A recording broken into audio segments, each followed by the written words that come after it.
with us the prayer? Amen. Okay, before you take your seats, kindly pick up the pieces of paper in your area and arrange your chairs. Alright, let us check our attendance. Representative from the group who is absent for today. Very good. I am glad that no one is absent for this day. Now, let us have a review about the lesson that we have tackled last meeting. And we discussed about the, yes, correct, types of speeches according to delivery. And what are those types? Yes, correct. Manuscript speaking. Second, yes, extemporaneous speaking. Third, memorized speaking. And last, impromptu speaking. Okay, I am glad that you have learned something to our discussion. Now, before we start to tackle another types of speeches in English, let us have first motivation. So, I have here an activity for you, and it is titled as Guess the Mystery Pig Scenario. So, you are going to guess the picture that I will show you. Okay? Are you ready? Alright. So, first picture is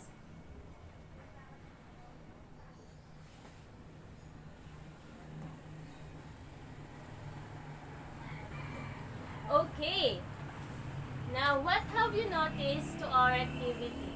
Yes? Very good. It has something to do with public speaking. And in public speaking, we always have a, yes, a purpose. So, now our discussion for today has something to do with the purpose. And our topic is about speeches according to purpose.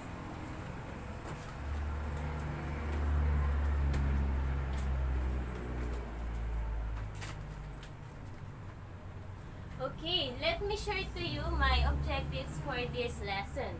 So, our first objective is class, you are expected to identify the different purposes in delivering your speech. Second, you are expected to construct your own speeches and deliver it to the class. And lastly, you are expected to know the value and importance of delivering your speech with a purpose.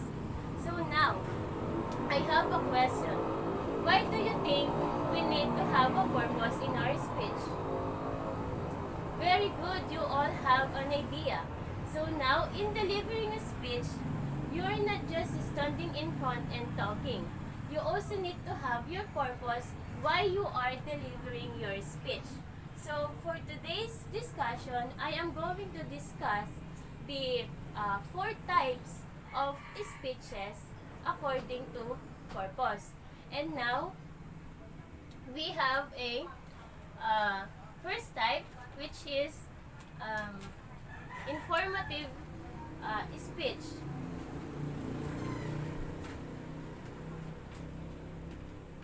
Okay?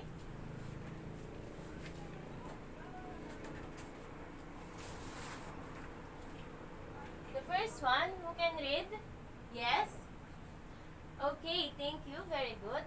Informative speech are a type of speech in which the speaker tries to inform the audience about a particular subject.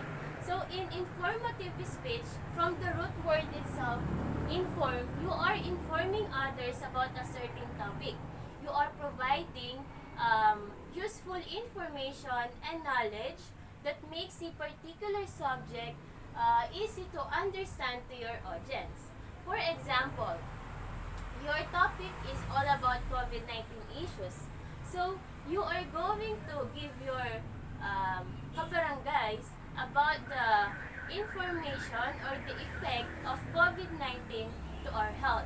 So, that is an informative speech. So, in informative speech, we have 3 types.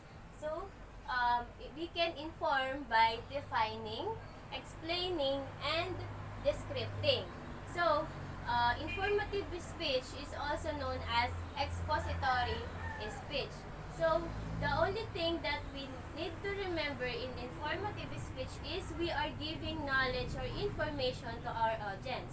So, the next types of speeches according to purpose is persuasive speech. Anyone who can read? Yes?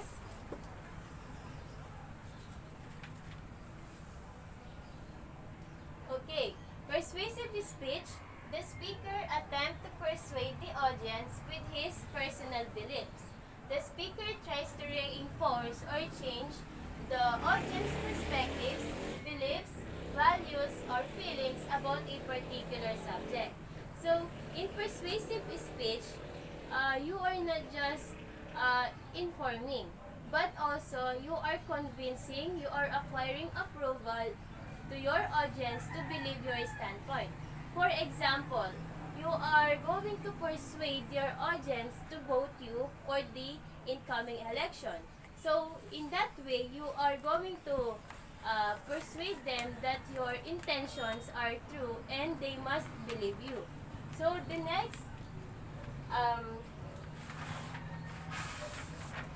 we also here have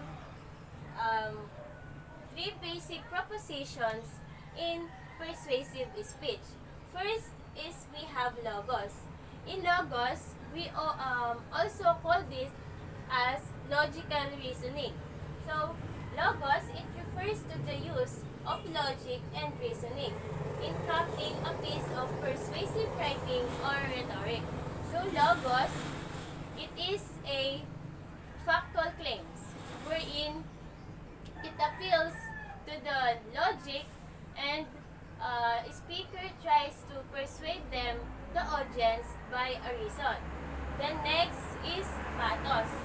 Pathos, it creates a feeling of empathy on the part of the audience. It is also called as emotional appeal because it appeals naman to the emotion. Okay? The next one is credibility or ethos.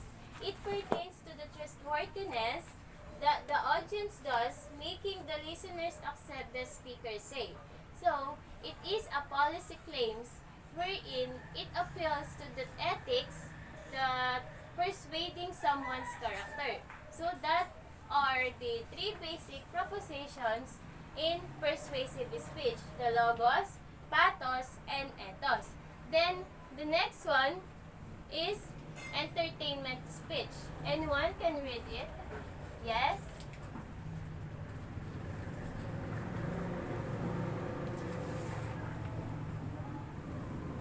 Okay.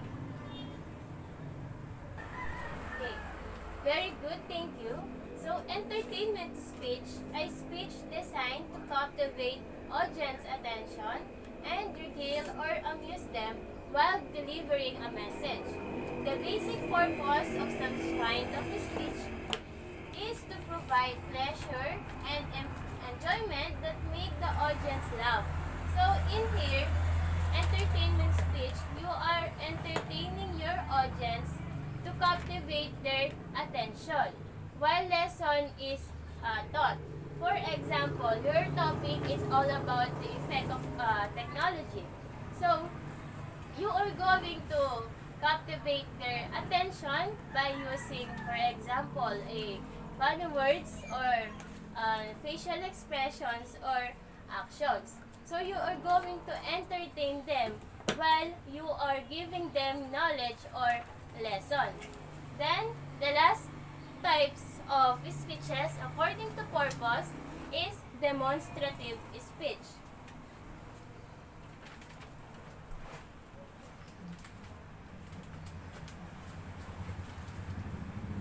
Okay, anyone can read?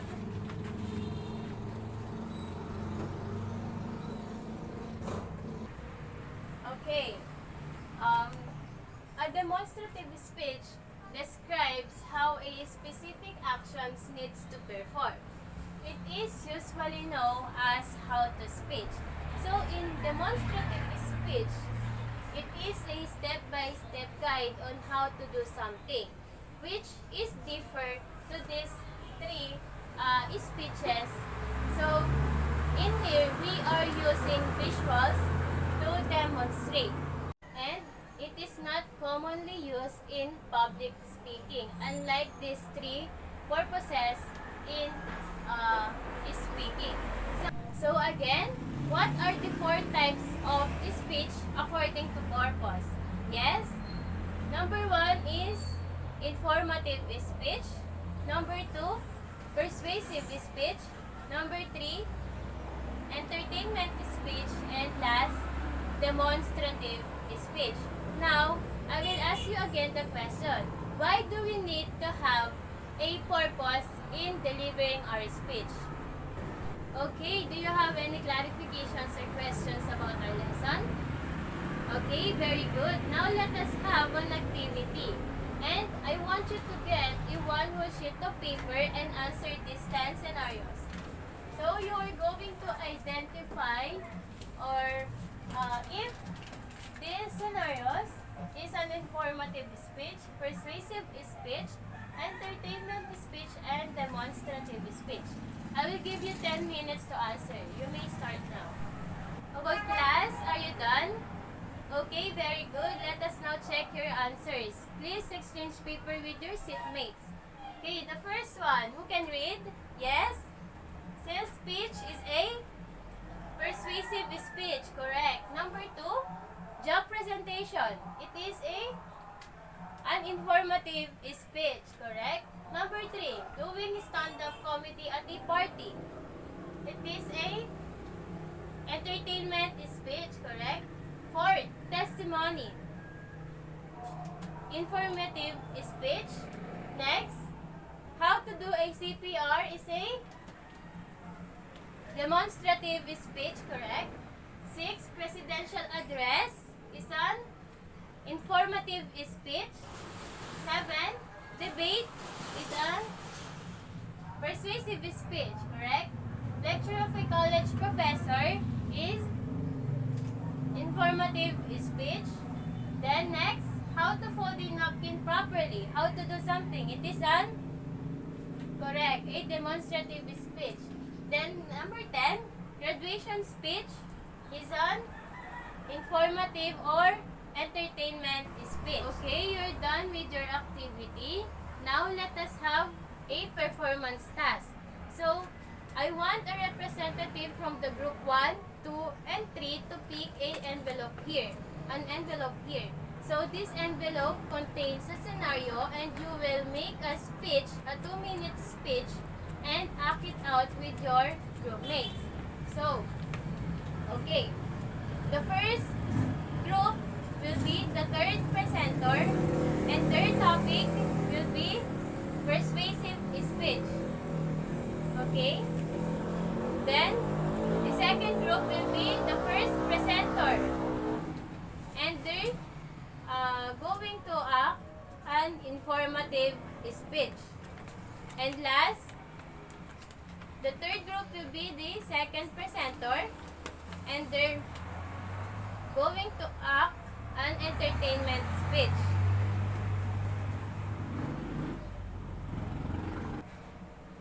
Alright, that was a very good presentation, class. So before we end our discussion, I want to give your assignments. And you are going to create a speech wherein you are going to choose your own topic and your own purpose. Okay, class, thank you for listening. That's the end of our lesson.